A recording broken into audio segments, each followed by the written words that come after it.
Greetings.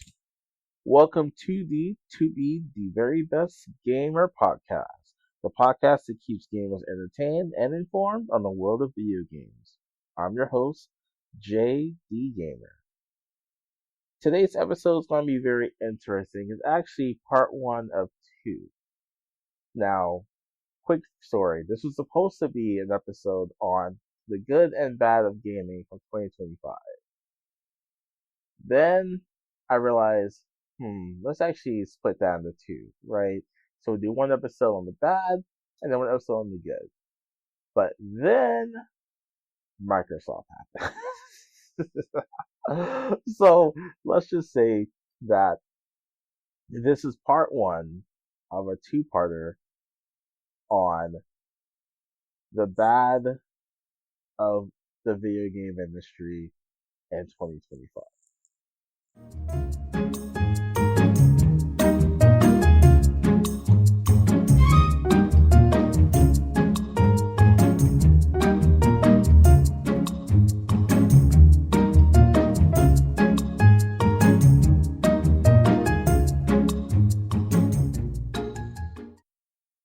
So, PlayStation.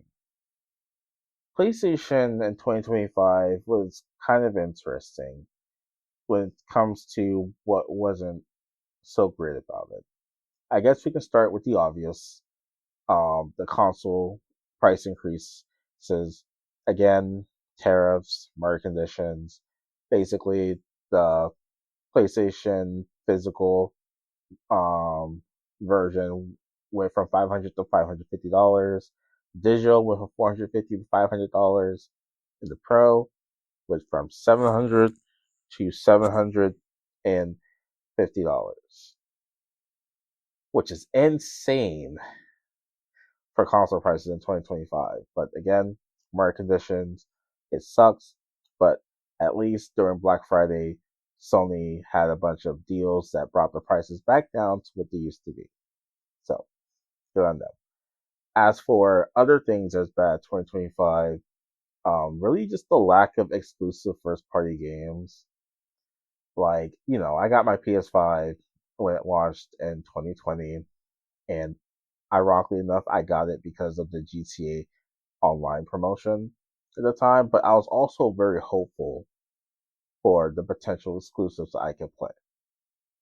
The last game I played on my PS5 was Astrobot because there's just really been a lack of first party exclusives that I truly enjoy, but also just a lack of exclusives in general for to justify having a PlayStation 5, because how many games for the last 4, 5-ish years have had the PS5 logo and the PS4 logo. So this year kind of felt like a year where finally we can get some true exclusives that aren't also going to go to PS5, even though we know they're going to go to PCs eventually. The games that are first party this year were basically Death Stranding 2. What's a good game? That was a good game. Ghost of Yotei, which honestly did not live up to Ghost of Tsushima. The Days Gone remaster, and Lost Soul Aside. Everything else was either third party or not PS5 exclusive, which brings up a point of PlayStation's continued reliance on the remakes and remasters. Days Gone got a remaster. That's cool. We know it would have been better than a Days Gone remaster. A sequel, Days Gone 2, something that the developers wanted to do, the fans wanted, but that project just didn't happen. This would have been the perfect opportunity for that. It sucks that we're this far into the PS5 generation and there are game studios that have just missed out on their opportunity to really make a stand on the PS5, right? Look at Naughty Dog, who's basically done nothing but remakes, remasters for the PS5, and their online game that could have been decent got canned, and their next exclusive game at this rate probably won't come out until 2028. And by then, who knows if we're even still going to be on the PS5? We might be on the PS6 at that point. But yeah, so Sony with PlayStation 2025 overall not as bad as like others, but also kind of like a mid-ish year. So yeah. Other things that made gaming in 2025 pretty bad are first, the GTA 6 situation.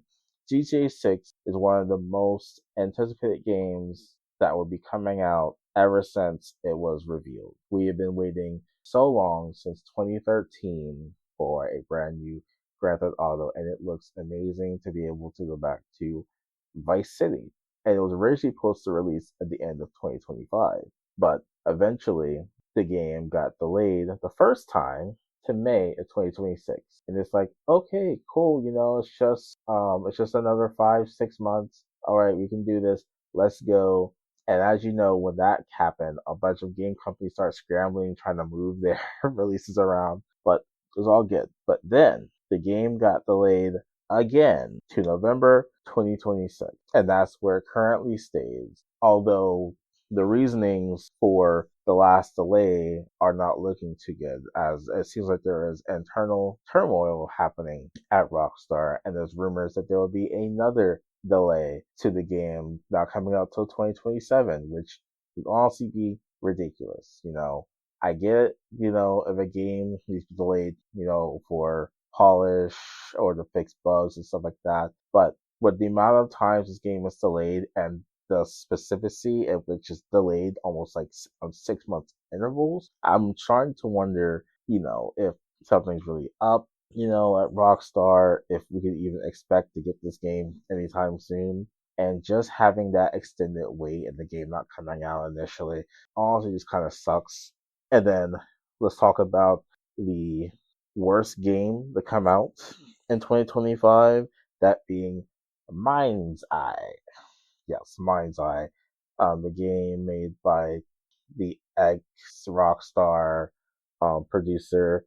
Yeah, the game sucks. It is one of the worst games that ever come out in history. How that studio, Build a Rocket Boy, got so much funding to make that game. And what sucks about the game is that honestly, visually, it's pretty good. The cutscenes are good. The city that the game takes place in is good, but you can't do anything in the city. You can't. You're strictly set to follow back to back to back missions. You can't go and explore the city. You can't do anything. It's super strict, super linear. The game genuinely sucks, and I see it on sale all the time, or I see it in like GameStop for like $5 or $10. And honestly, $5 is too expensive for this game.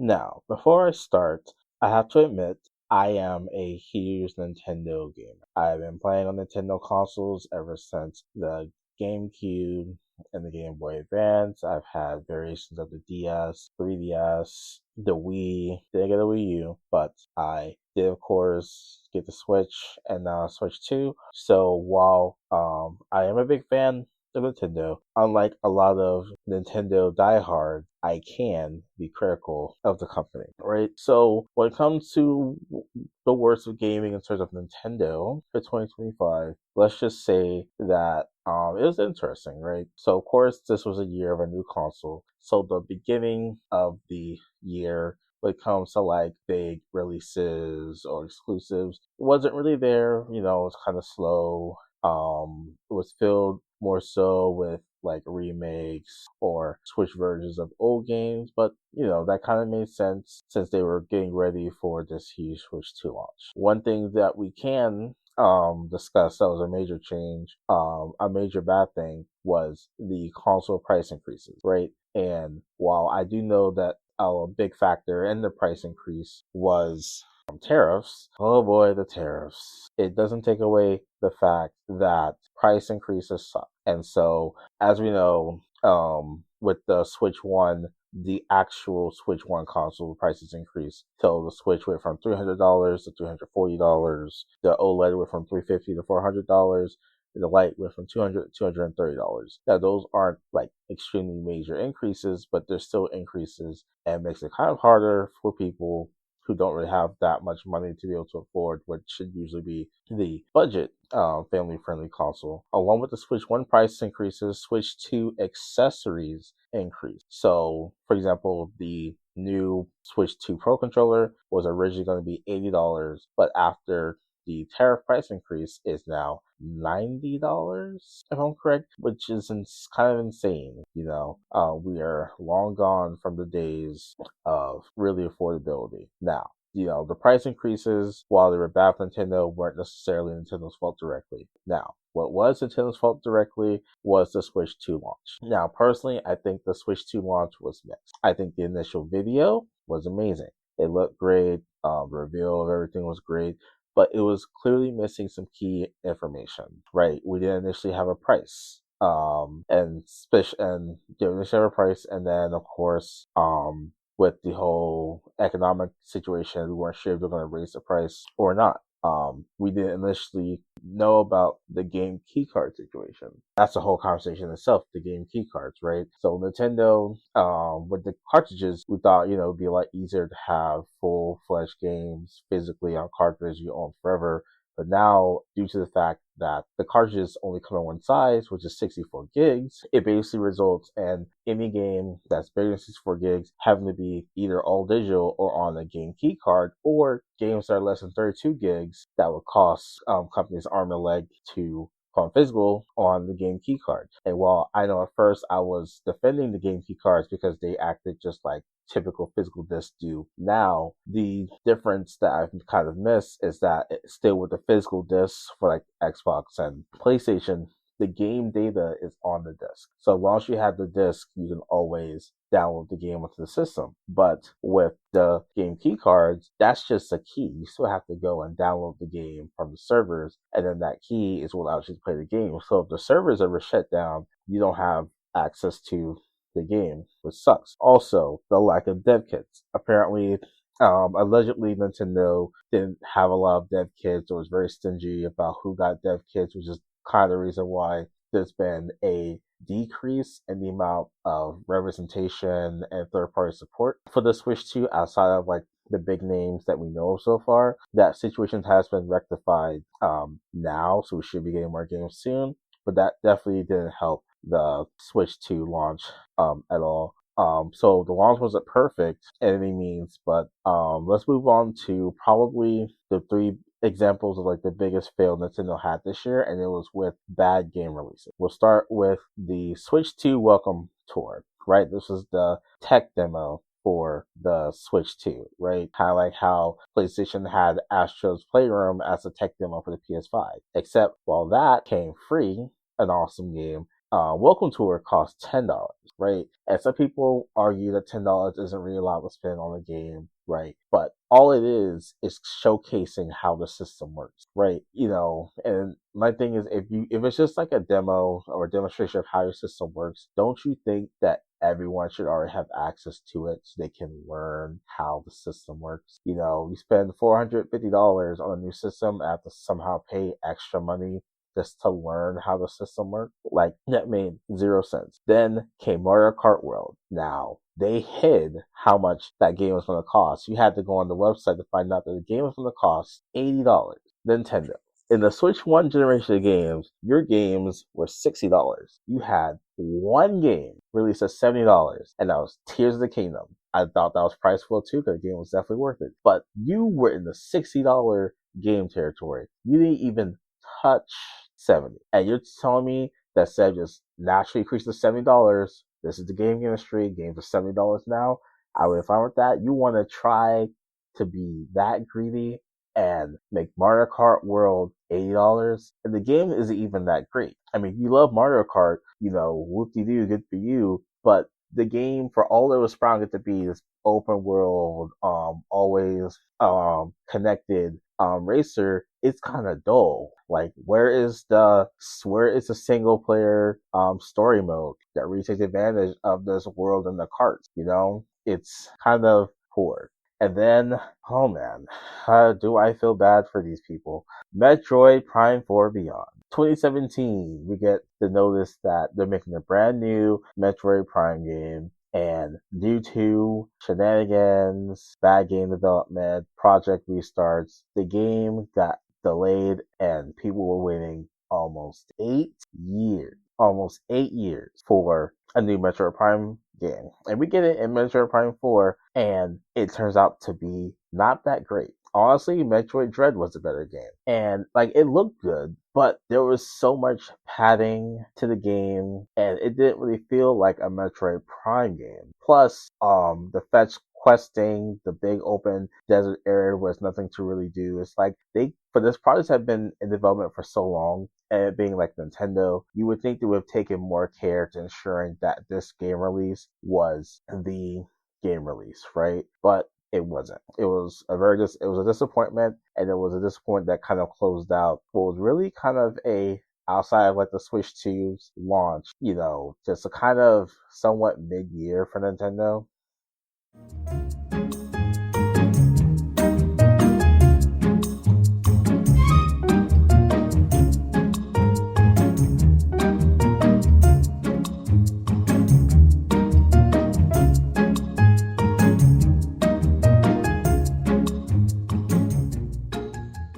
Now I want to discuss a very serious topic of something serious that once again occurred in 2025, and as someone who is involved in the game development process, definitely affects me on a personal level, and that is studio closures, project cancellations, and layoffs. This year we had a bunch of studios close or be restructured, right? And usually studios close due to not even the fault of like the developers themselves, but more so the parent companies that own them making very stupid decisions that they force these developers to follow with these plans that are doomed to fail.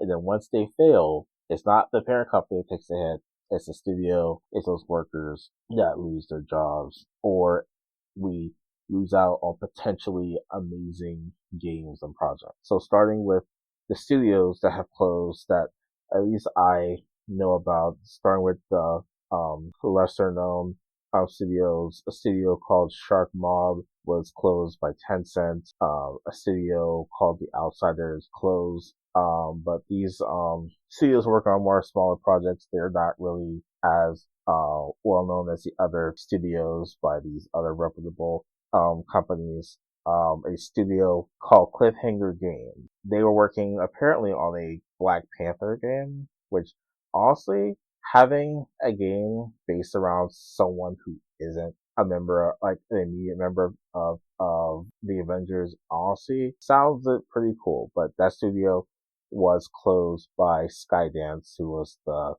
parent company. Then there was Monolith Productions. They were working on a Wonder Woman game, which would have been cool because it seems like when it comes to DC, they just cannot make any good superhero games that aren't like Batman or Evil Superman, and having a superhero game based off of Wonder Woman, who deserves a lot more realistically, would have been really cool, but no, that project got canceled by Warner Brothers, and that studio got closed by Warner Brothers.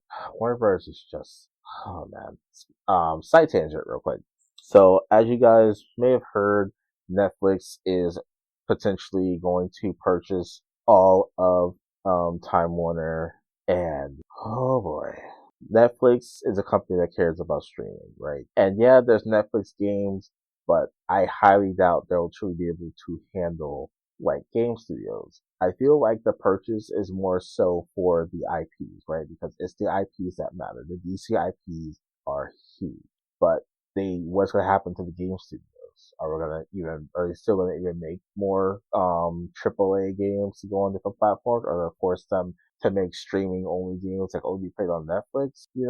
Like that's kind of a grim feature that I kind of don't want to see. So, low key, I'm kind of hoping that the Netflix deal, the buy Time Warner does not go through. But we'll see. But back with the studios, Crystal Dynamics.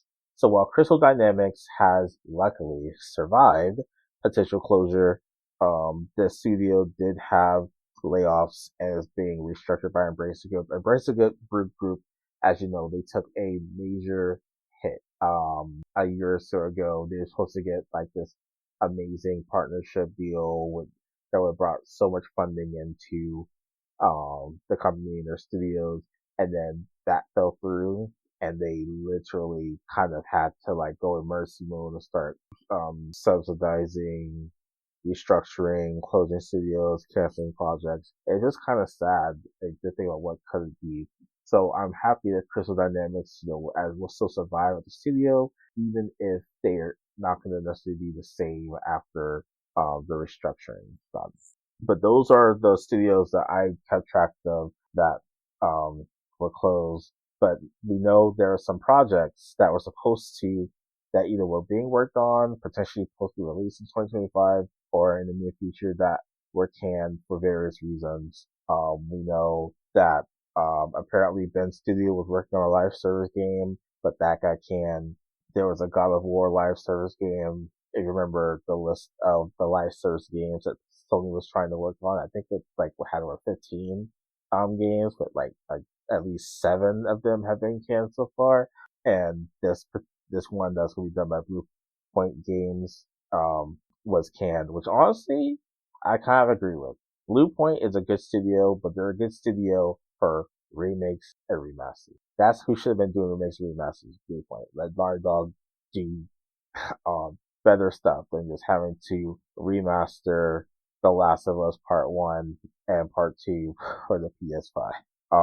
We know that apparently there's a Project Blackbird from ZeniMax Online Studios was canned, and then Microsoft. So, as a company, Microsoft has laid off thousands of people in 2025, and of course, a big, decent chunk of that came from Xbox, and with all that came the cancellation of Rare Studios project Everwild.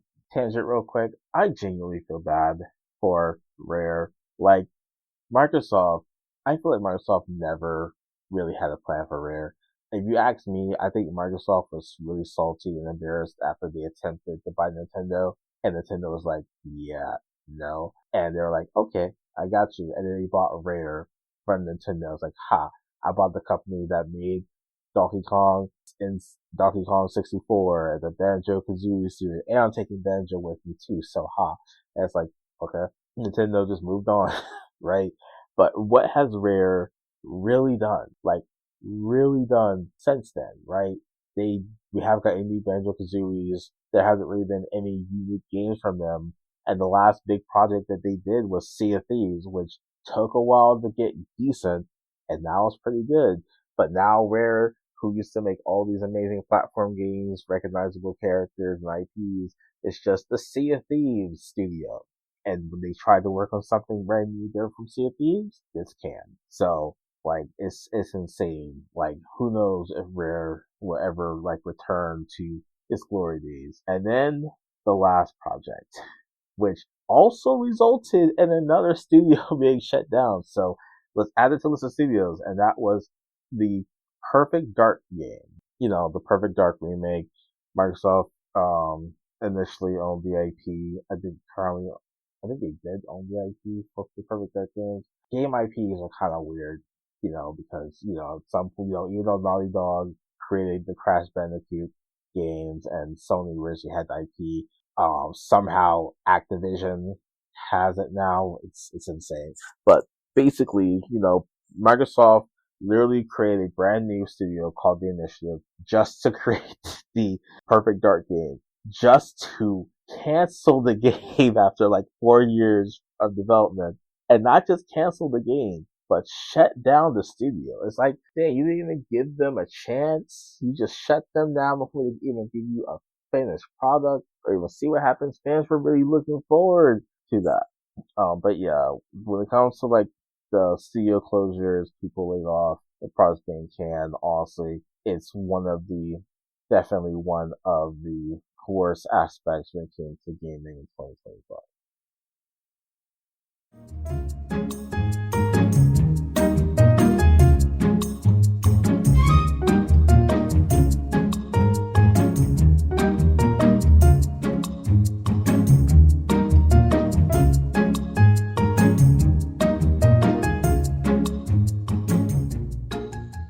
Thanks for tuning in to today's episode. On the next episode, we'll be continuing our discussion on the worst of video gaming in 2025 by finally discussing Microsoft's participation. And with that, gamers, continue striving to be the very best.